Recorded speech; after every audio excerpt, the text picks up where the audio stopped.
Halo, Assalamualaikum warahmatullahi wabarakatuh. Hari ini kita akan bahas tentang bagaimana sih teori HI itu sampai pada tataran paradigma atau yang bisa kita sebut dengan ideologi. Jadi, setelah melakukan pengamatan dan penelitian, saya menemukan bahwa ada dua teori yang memungkinkan berpotensi menjadi paradigma atau ideologi. Yang pertama adalah strukturalisme, yang kedua adalah konstruktivisme. Mengapa? Karena logika dari konstruktivisme itu berupa identitas, common action, kemudian normatif, dan identity. Gitu. Kenapa ini bisa kita katakan paradigma? Karena memang hampir sebagian besar di negara, di identitas, di individual itu memiliki karakter-karakter ini indikasi-indikasi ini, sehingga biar bagaimanapun perbedaan suatu negara pasti dia memiliki identitas, pasti dia memiliki norma, dan pasti ada common action di situ, ada communication action atau speak act. Jadi secara teoritis sampai kapanpun tiga argumen ini itu menjadi bukti bahwa konstruktivisme itu secara interpretatif metodologi itu bisa kita katakan paradigma atau ideologi, karena negara-negara itu pasti memiliki hal-hal tersebut. Yang kedua adalah strukturalisme. Kenapa? Karena setiap negara itu pasti memiliki kelas sosial, memiliki perbedaan gap. Kita tahu bahwa negara maju berbeda dengan negara miskin, gitu ya. Negara industri berbeda dengan negara yang hanya developing country. Jadi kita bisa katakan bahwa dimanapun dan sampai kapanpun negara-negara akan berargumen seperti ini dan akan terjadi perbedaan seperti ini. Makanya tugas dari dua teori ini itu adalah melakukan developing teori, karena memang dua teori ini berbasis pada problem solving capacity, sehingga dengan demikian bahwa dua teori ini itu akan memungkinkan bahwa teori ini akan selalu berkembang berdasarkan asumsi-asumsi dasar yang telah terjadi. Kita bahas dari sisi strukturalisme. Secara metodologi, dalam penelitian metodologi gitu ya, ada namanya explanation struktural. Penelitian ini memungkinkan bahwa kita akan meneliti kenapa sih kemudian negara maju itu selalu menjadi contoh bagi negara-negara berkembang itu. Nah, apa faktor-faktor penyebabnya, apa relasionalnya, apa kemudian penyebabnya gitu. Kemudian dari sini kita tahu bahwa selama ini kenapa kemudian terjadi gap dan akan selalu ada gap identitas kaya dan miskin dalam struktur sosial, karena memang selama ini kita tahu bahwa orang kaya itu akan selalu memanfaatkan produktivitas, memanfaatkan sumber daya yang dimiliki oleh negara-negara miskin untuk dikelola untuk menjadi sumber daya mereka gitu. Sedangkan orang miskin memanfaatkan sumber daya produk yang mereka miliki untuk membeli hasil dari negara kaya. Implikasinya apa? Gap itu akan selalu tercipta. Artinya apa? Orang kaya itu akan menghabiskan waktu mereka, usaha mereka untuk menguras habis kemampuan produksi yang dimiliki oleh negara miskin, sementara negara miskin menghabiskan sumber dayanya untuk membeli hasil kreativitas dari negara maju. Implikasinya apa? Negara kaya makin kaya dan miskin semakin miskin. Kemudian makanya kita tahu selama ini ada argumen-argumen yang menyatakan bahwa Anda harus produktif, Anda harus punya motivasi, harus punya kekayaan, harus punya sumber daya. Kenapa? Karena memang konstruksi sosialnya orang kaya itu selalu berupaya untuk memastikan Anda menjadi pekerja. Makanya jangan heran sistem pendidikan, sistem sosial, sistem politik itu disetting dengan sedemikian rupa secara privatisasi dan deregulasi agar mereka mampu masuk dengan mudah gitu. Kenapa? Karena negara kaya tidak suka orang negara miskin itu berpikir kritis. Karena kalau semakin mereka kritis, maka produk mereka itu tidak akan terbeli. Karakter orang miskin kan berupaya untuk tampil kaya, sedangkan orang kaya tampil tampil sederhana sementara punya sumber daya. Itu yang berbeda, sehingga implikasinya bahwa yang kaya ini semakin kaya. Nah, kita bisa lihat bagaimana orang-orang kaya tuh selalu mengatakan bahwa Anda harus produktif, Anda harus punya punya punya kemampuan. Padahal tidak semua hal itu bisa dilakukan karena banyak faktor yang mempengaruhi orang bisa kaya atau tidak. Yang pertama ada namanya Demiles Theory gitu ya. Demiles Theory ini kita katakan ada namanya money. Orang kaya itu pasti butuh uang. Untuk mencapai kekayaan itu pasti butuh uang. Yang kedua, ada namanya intelijensi.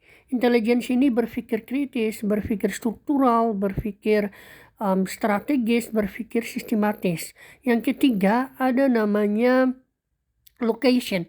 Orang yang tinggal di desa dengan orang yang tinggal di kota itu akan berbeda cara pandangnya dalam mencapai suatu keberhasilan. Yang keempat, kemudian ada namanya education. Orang yang berpendidikan tinggi dengan orang yang tidak sekolah itu akan berpengaruh bagaimana cara pandang mereka dalam menyelesaikan suatu masalah dan mencapai suatu kesuksesan.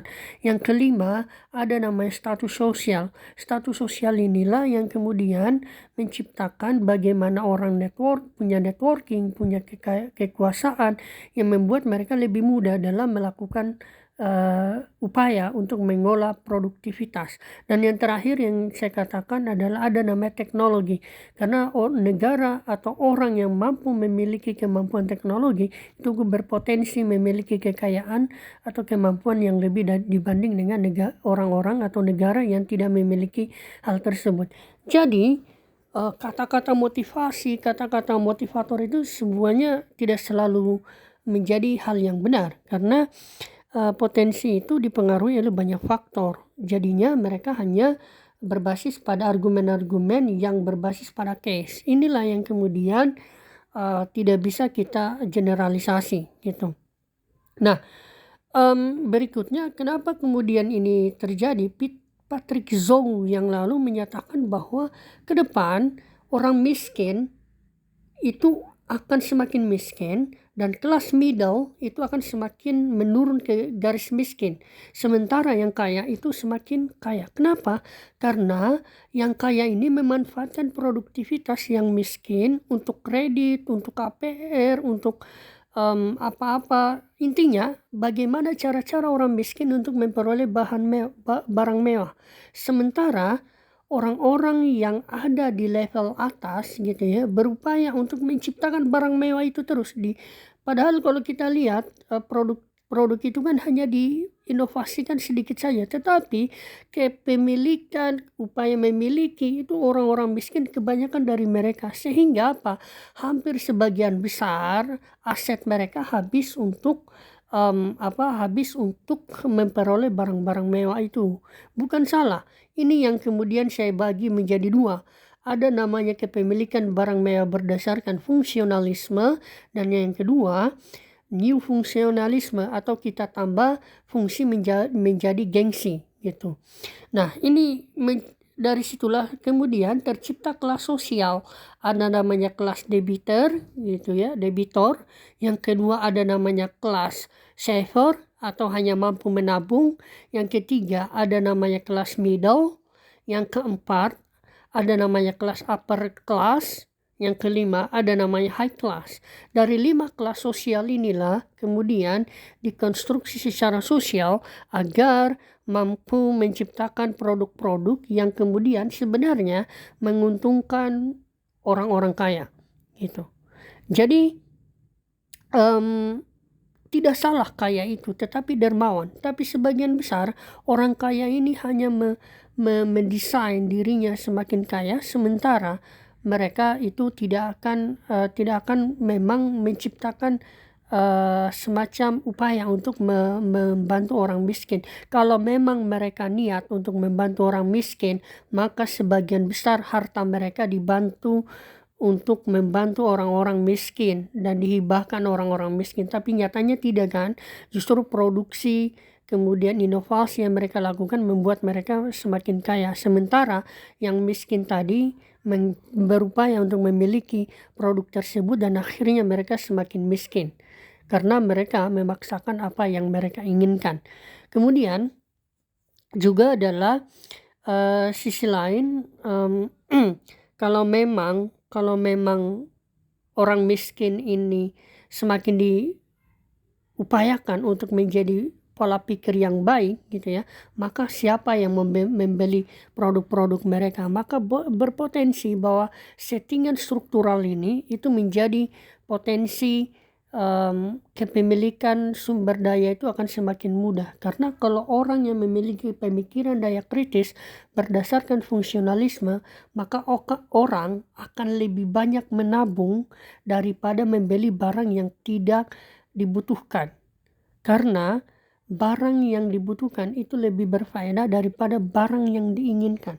Kalau barang yang dibutuhkan itu lebih identik dengan sesuai yang kita bisa manfaatkan, sedangkan yang kita inginkan itu berpotensi kita gunakan hanya untuk dilihat orang gitu. Jadi konstruksi itu akan tetap terjadi dan sampai kapanpun tetap terjadi gitu, dan kelas sosial itu akan selalu ada. Yang kedua, konstruktivisme.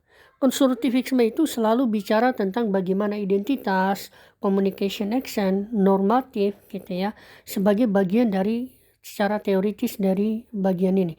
Sama juga dengan struktural, bahwa sampai kapanpun di negara manapun, individual manapun pasti dia punya identitas. Negara maju, negara miskin itu bagian dari identitas.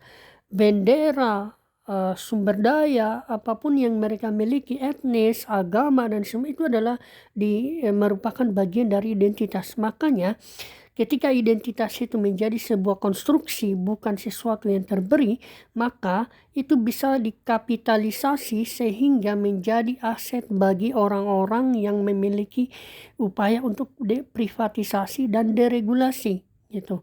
Oleh sebab itulah kemudian muncul argumen-argumen yang menyatakan bahwa identitas status sosial itu menentukan bagaimana orang itu bisa berteman, bisa saling berkomunikasi. Itu bagian dari konstruksi sosial. Makanya sampai kapanpun konstruksi sosial ini selalu akan terjadi. Makanya paradigma ini akan selalu ada gitu. Dan kemudian juga dari tiga hal tadi itu akan terjadi. Kenapa? Karena ada saling interdependensi antara satu status sosial yang satu dengan status sosial yang lain, identitas satu yang dengan identitas lain. Yang kedua, ada kesamaan rasa, common fate antara satu aktor dengan aktor lain. Yang ketiga, ada homogeneity, ada semacam kemampuan untuk merasakan hal yang sama. Yang keempat adalah upaya untuk self-restraint atau kemampuan untuk mengontrol egoisitas agar tidak terjadi hubungan asimetris gitu. Dari sini kita paham bahwa konstruksi sosial ini itu akan saling berelasi dengan yang namanya struktural tadi. Karena dari yang namanya konstruksi itu akan menciptakan struktur yang berbeda antara satu dengan yang lain.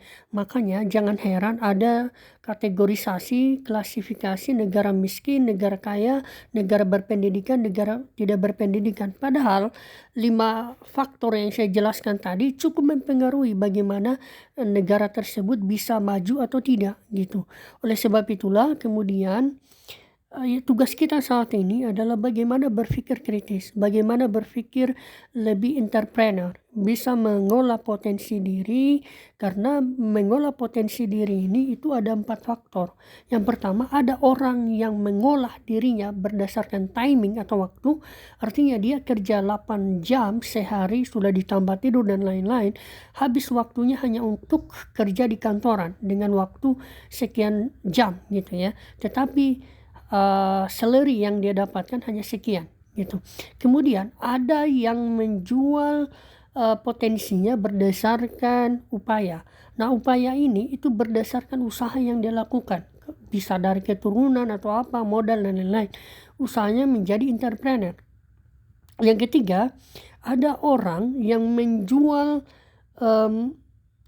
kemampuan dan potensinya berdasarkan hasil. Artinya dari hasil, misalnya orang sudah memiliki produk tertentu, dari hasil itu dia kapitalisasi lagi, dia lakukan inovasi sehingga orang lain meniru, membuka cabang dan lain-lain, menjadi reseller dan lain-lain, sehingga dia mudah untuk mendapatkan hasil yang lebih banyak. Yang kemudian yang keempat, menghitung dari implikasi. Nah, ini yang paling parah gitu. Paling parah kenapa? Karena orang ini karakternya memanfaatkan sumber daya orang lain untuk mendapatkan keuntungan yang dia miliki gitu. Dan ini banyak terjadi dalam logika-logika orang kaya gitu ya. Karena kekayaan itu bisa jadi konstruksi buat mereka menciptakan status sosial. Beberapa waktu lalu Patrick Zhou menyampaikan tentang bagaimana suatu situasi ke depan itu hanya akan tercipta dua kelas saja. Kelas middle akan hilang, hanya ada kelas miskin dan kelas kaya. Bagaimana munculnya artificial intelligence yang saya bilang tadi, Demiles, yang kemudian elemen terakhir yaitu teknologi, itu akan menghancurkan semua hal, dan teknologi ini dibuat oleh manusia itu sendiri. Bahkan sekarang sudah ada robot yang mampu memiliki sensitivitas seperti manusia. Oleh sebab itu, controlling ini itu hanya bisa dilakukan oleh manusia. Kata kuncinya, robot tidak bisa menggantikan fitrah manusia. Seperti itu. Assalamualaikum warahmatullahi wabarakatuh.